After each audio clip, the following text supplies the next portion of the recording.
Hi friends, it's Millie with Millie's Vines. Happy February. I am switching up the filming location today, so we are reporting live from my bedroom. Kind of an awkward angle, but we are just gonna go with it because today's topic mainly takes place in here because this is where all of my plants are that we're gonna be talking about. So, welcome to my bedroom if you have not seen it. Also, happy February. I am recording this video on the 13th. So happy early Valentine's Day if you're into that. That is why I am showcasing some pink today. I'm trying to wear more color in my wardrobe, so we'll see how this goes. But today the topic at hand is all about Hoyas. So I am hoping that there's a following for this and that there are other people that are as obsessed and intrigued by Hoyas as I am. I know when I first started collecting plants back in like 2020, I always came across them and they were always labeled as wax plants, and I wasn't the biggest fan, to be honest, and I feel like they weren't talked about and super coveted back at that time frame, but I do think that they're starting to make a come up. I think that they are a little bit more sought after, and I think that people are kind of gravitating towards them a little bit more than usual, and I am just so here for it. So I don't know if anyone else has heard the like plant meme of like, can I get a Hoya? That's me.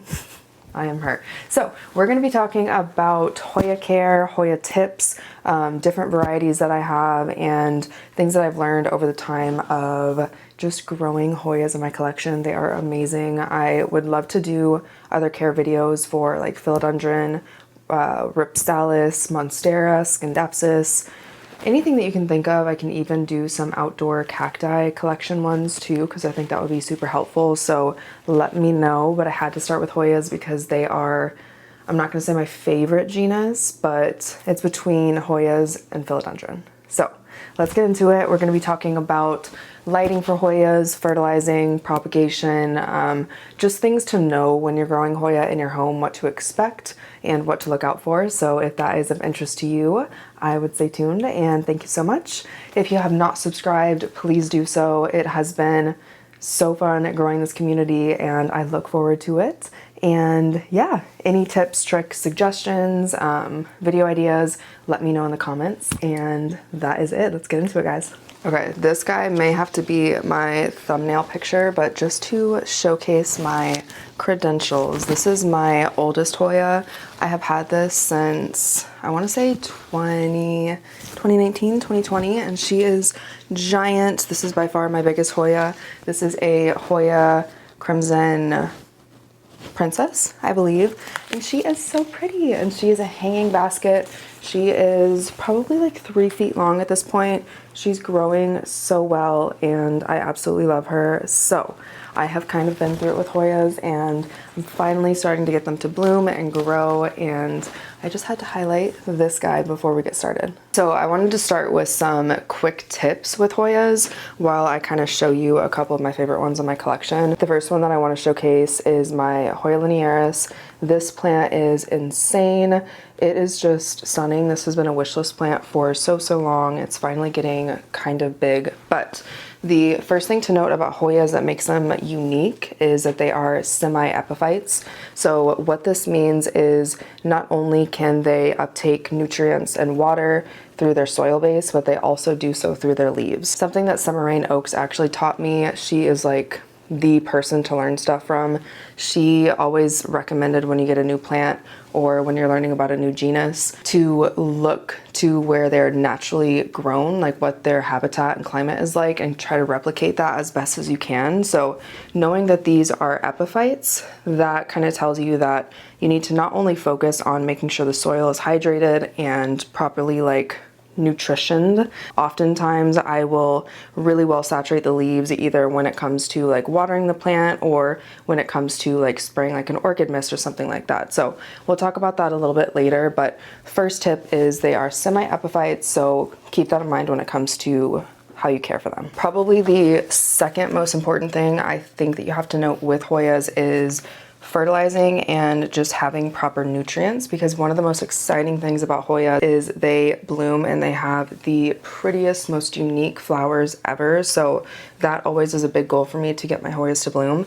Two things that really help me with that is this 100%, which I match with, which is pretty iconic. This is a Miracle-Gro orchid bloom spray.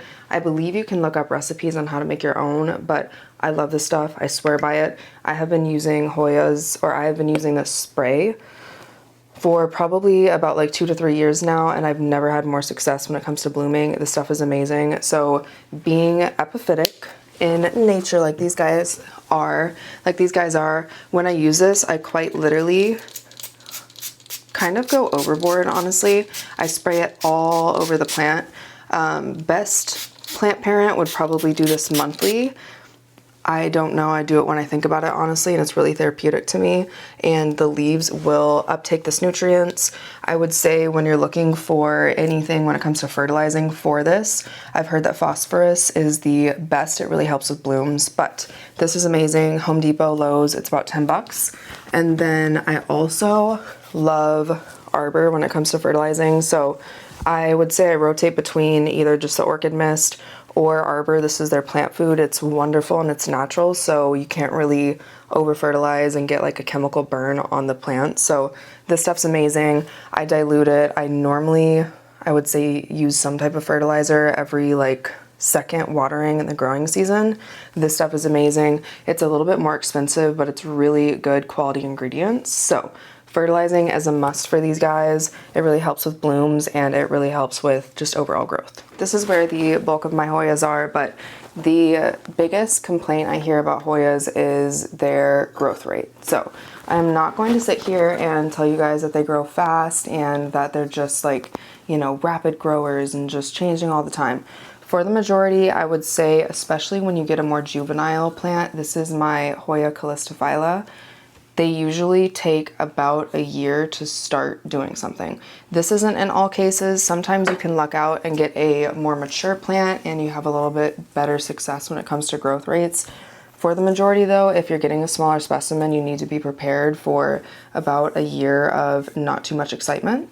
This is my Hoya compacta variegata. This guy's a little bit tricky. I think a lot of people struggle with this. Third time having this plant, but I'm not gonna give up because it's gorgeous, and this one gets like long tendrils and it's so pretty. But that is probably the biggest downside of Hoyas, is they do take a little bit to take off. Normally I am of the mindset that I like to buy things small and grow them large. It's more cost effective and it's more fulfilling for me all around. But when it comes to Hoyas, if you really want one big, I probably would say bite the bullet and buy one that's already a little bit more sizable if that's what you're looking for. Otherwise, you'll probably be here for like 3-4 years waiting on a bigger plant. So that's the one downside of Hoyas, but it's also an upside. This is my Hoya hoyaaaaa, I believe. They stay pretty compact. Most of these are, I think all Hoya actually are pet friendly, so also something good to note. But if you're in an apartment and you don't have a ton of space, this is a really good option because they're compact, they don't grow too much, their leaves don't get crazy huge, so you can have more plants in less space, which is kind of exciting. This is my Hoya hoyaaaaa tricolor. All of these are so easy. I have them in a southwest exposure. That is another thing that I would note, is the lighting for Hoyas. For the majority, I would say prefer south or west facing windows. And I also have these under grow lights as well. I like to blast them with light. The only ones so far that I've seen that don't like a ton of light are this one. This is my Hoya polynera. This was another wish list plant. It is so pretty. It's like a mermaid fishtail. It's gorgeous. I have propagated this and stuck the cuttings back. It started with just one single vine and now I've got 4 going in here. So love this plant. The Hoya polynera probably could take a little bit less light. It bleaches pretty quick if it gets too much. And then the Hoya Matilde, which I will show here in a little bit, also can take a little bit less light, but for the majority, Hoyas can take a lot of light. They sun stress beautifully, especially when they have thicker leaves like the calistophylla. They can definitely take a lot of light. Heat, maybe not so much, but I mean, look how beautiful this plant is. It is just insane. So lots of light, ideally south, west, maybe east, but I definitely wouldn't put them in a north exposure. Or you can do grow lights, just make sure they're not too close and they don't get burnt, but lots of light. This is the Hoya Matilde that I was talking about a little bit earlier. This is supposed to be a plant that is known for being able to take a lot lower lighting. It actually prefers it and grows better in lower lighting, and it's so cute. It's got little circly leaves. So I would say the Polyneura that I just showed and the Hoya Matilde definitely would do better in lower lighting, so pulled back a little bit more from a window, maybe in like an east facing window or something like that. Really pretty plant. I will say this one teases me with blooms all the time. I'll try to get some pictures of what these blooms look like, but they're just these little peduncles right here. I've probably had about 6 on this plant and none of them have been viable blooms. I think that that's kind of just a Hoya Matilde thing, but we will go into blooms here in a second. Now I want to talk about watering. So I probably have mentioned this in a couple of my videos, but the biggest thing with Hoyas is, first of all, okay, there's like 3 things. When you pot up a Hoya, you want to make sure that it is in something that is not going to be, that does not retain water a lot. So like something ceramic wouldn't be a good idea. This is actually just a kokedama put into this pot, so a little bit of a different situation, but I usually use, I would say, maybe you can get away with concrete, but preferably I would do terracotta for Hoyas. Sometimes their roots do stick to terracotta, so be careful, but I just find that it dries out quickly and my Hoyas do really well on them. Secondly, you want to make sure that they are more on the side of root bound than in a big pot, because they will immediately focus on maintaining and establishing a root system rather than leaves. So just kind of be mindful of that. Don't up pot them a lot.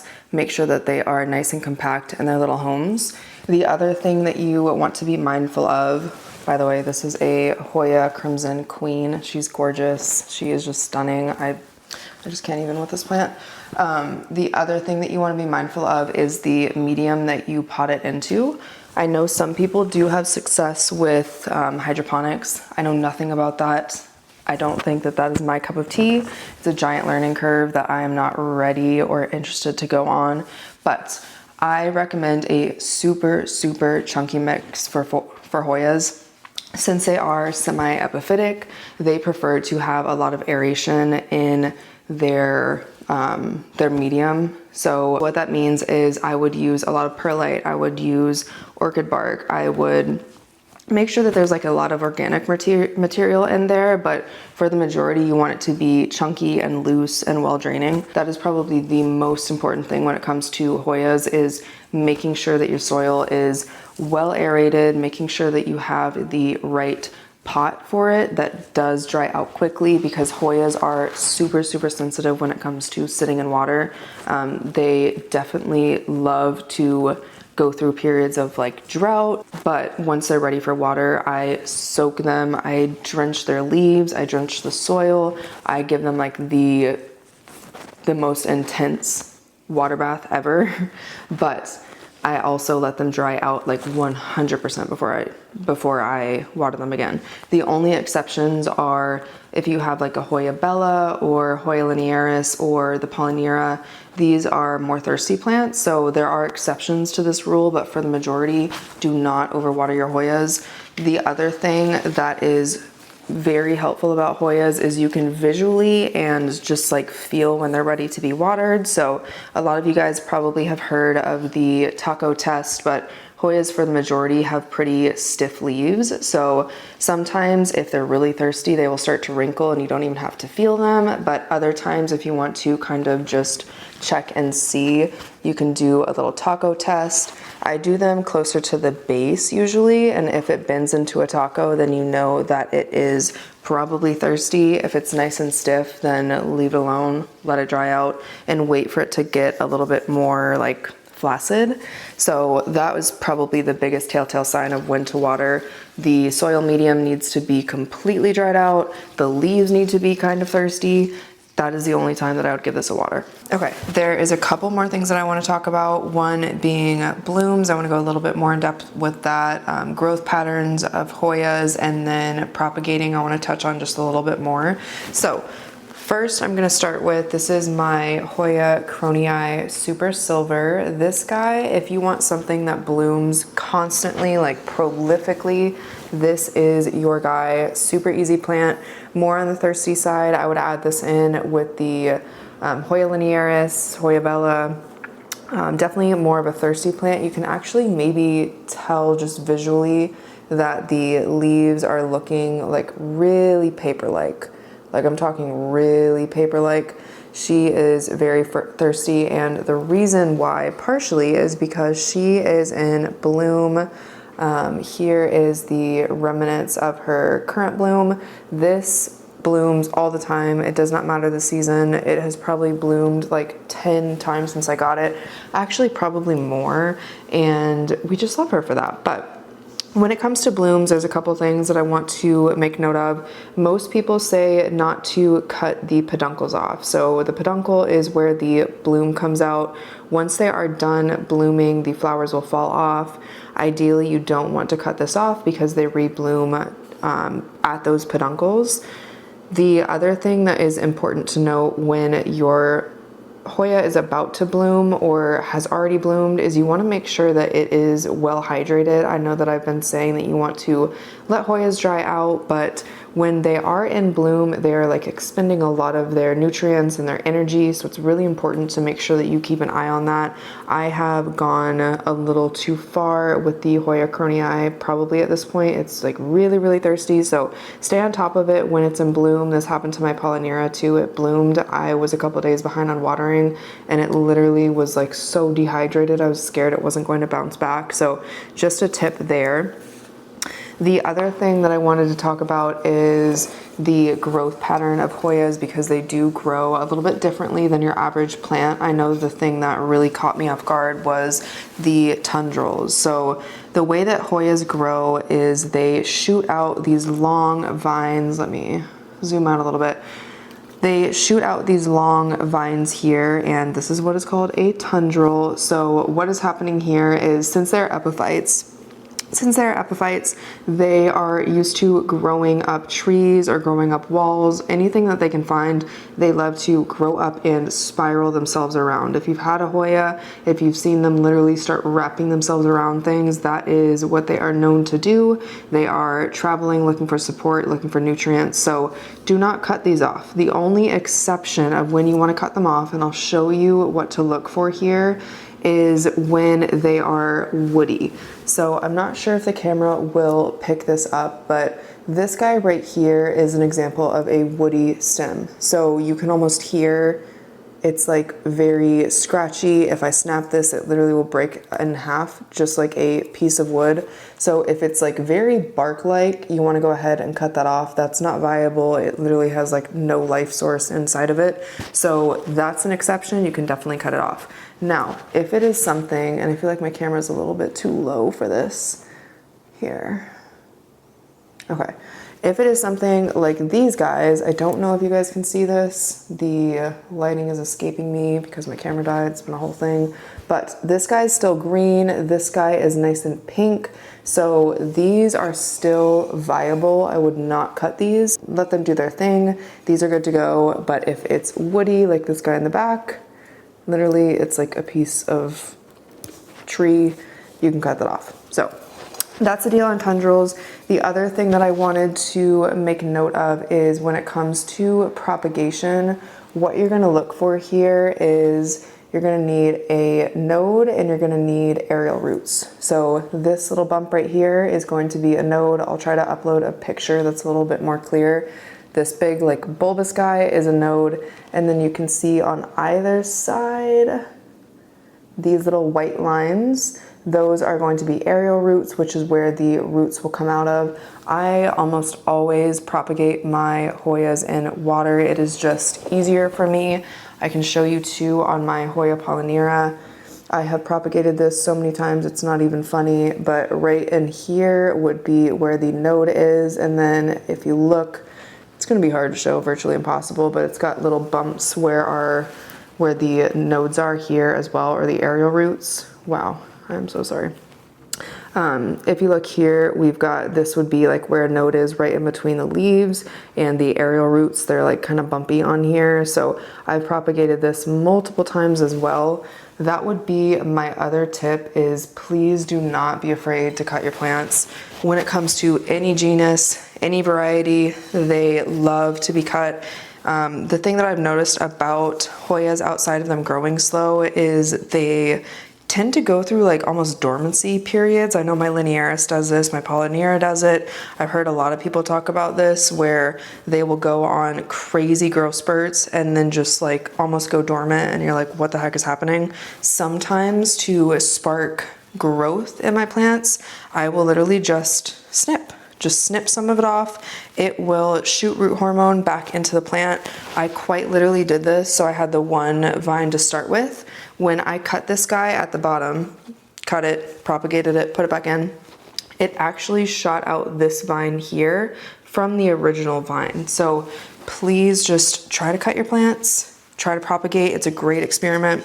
I promise you, you won't regret it, and you will get new growth. So please, please, please, if you learned anything from this video, cut back your plants. Do it in the spring, do it in the summer, do it in the growing season. They will reward you like tenfold. I know it can be scary, but then you'll have little baby cuttings and you can just pop it back in here, and eventually I will have a trailing polyneura, and it will just be wonderful and beautiful.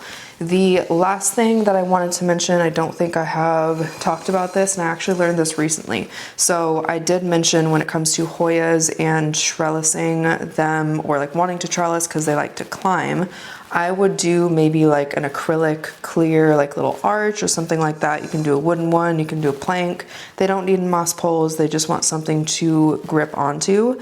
But if you are planning on adhering it and vining the plant around, I would make sure that you are going counterclockwise as you're vining it around something. So I know that's like a very specific thing to keep note of, but that's what they naturally do when they climb on their own. So if you're able to make sure that you wrap it counterclockwise, that will really help. Otherwise, a lot of times I find that the vines will, like the tendrils will literally just die off. Like they don't want to be wrapped around clockwise. So counterclockwise, that is a super important thing to note. But I think those are the last of my Hoya tips and tricks. Alrighty guys, that is it for my video today. I hope that this was informative. I hope that you learned something new. If you are not a Hoya person, I hope that maybe I've converted you to at least try or consider to get a Hoya. I'm telling you, they are the easiest plants in my collection. Like by far, I never have to worry about them. Every once in a while you'll get some mealybugs, but for the majority I could not recommend them enough. I don't think that they get enough hype in the plant community. We're getting there, it's getting better, but I just want to get a few more Hoya converts and I will just feel like I have succeeded as a plant fanatic. So I hope that was helpful. I would love to do some more of these. If you are interested in Monstera or Syndapsis or maybe even Philodendron, definitely would love to do a Philodendron like how-to care guide. Also, I have a ton of cacti. I've got a ton of euphorbia, not a ton, but I've had a ton throughout my plant journey. So if any of those interest you, let me know, drop it down below and I will start filming some videos. If you have any other ideas, suggestions, tips, tricks, if you have any tips that I missed for Hoyas, definitely leave them down below. I would love to know. I'm sure other plant people would love to know as well. Couple wish list plants for Hoya for me because I have quite a few. Definitely Hoya Wilbur Graves. I can't wait to have that plant. The one that's like really silver. I don't know if that's implied when I say Wilbur Graves. I can't really remember. I can't wait to have that plant. I will own that plant one day. I just don't know where to get it.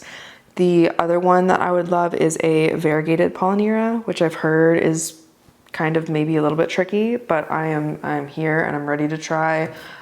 There are a couple other ones that are like velvety and like felt-like. There's so many.